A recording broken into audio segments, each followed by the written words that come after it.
กองประชุมการประเมินผลการจัดตั้งปฏิบัติเวียกงานของพนักงานรัฐกรองค์การอัยการปราศนของแขวงสัญญาบุรี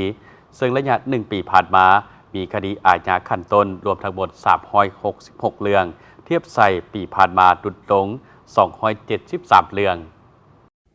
กองประชุมดังกล่าวได้จัดขึ้นอยู่ที่ห้องประชุมองค์การอัยการปราศนแขวงเป็นเกียรติเข้าร่วมของทานเพชรพิสัยสูตรวิไล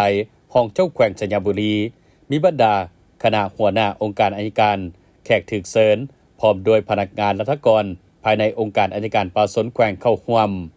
ในกองประชุมท่านสมนาปิ่นทิพย์หัวหน้าองค์การอัยการปราศนแขวงสัญญาบุรี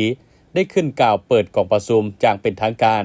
พร้อมทั้งผ่านบทรายงานการประเมินผลปฏิบัติเวียกงานของพนักงานรัฐกรองค์การอัยการปราศนแขวง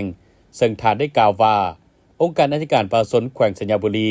มีพนักงานทั้งหมด29ท่านหญิง10ท่านซึ่งขั้นตอนในการจะตั้งปฏิบัติการประเมินในปี2024ตาม5บาท9ในระยะ1 ปีผ่านมามีคดีอาญาขั้นต้นค้างมาและเข้าใหม่รวมทั้งหมด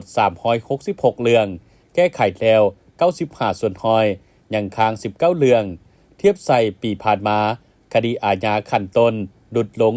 273เรื่องคดีคันอุทธรณ์หลุดลง2เรื่องคดีแพ่งคันต้นเข้าใหม่54เรื่องแก้ไขแล้ว3เรื่องเทียบใส่ปีผ่านมาคดีแพ่งคันต้นหลุดลง3เรื่องคดีอุทธรณ์คันต้นหลุดลง3เรื่องสถิตินักโทษ695คน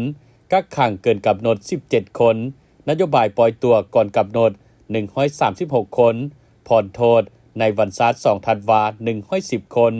ผ่านการจัดตั้งปฏิบัติตามบาทกาวและขั้นตอนของการประเมินผลการปฏิบัติเวียกงานของพนักงานรัฐกรประจำปี2024สามารถคัดเลือกพนักงานรัฐกรระดับดีหลายจำนวน24ท่านหญิง7ท่านระดับดีจำนวน5ท่านจากนั้นได้มีการมอบใบยกยอ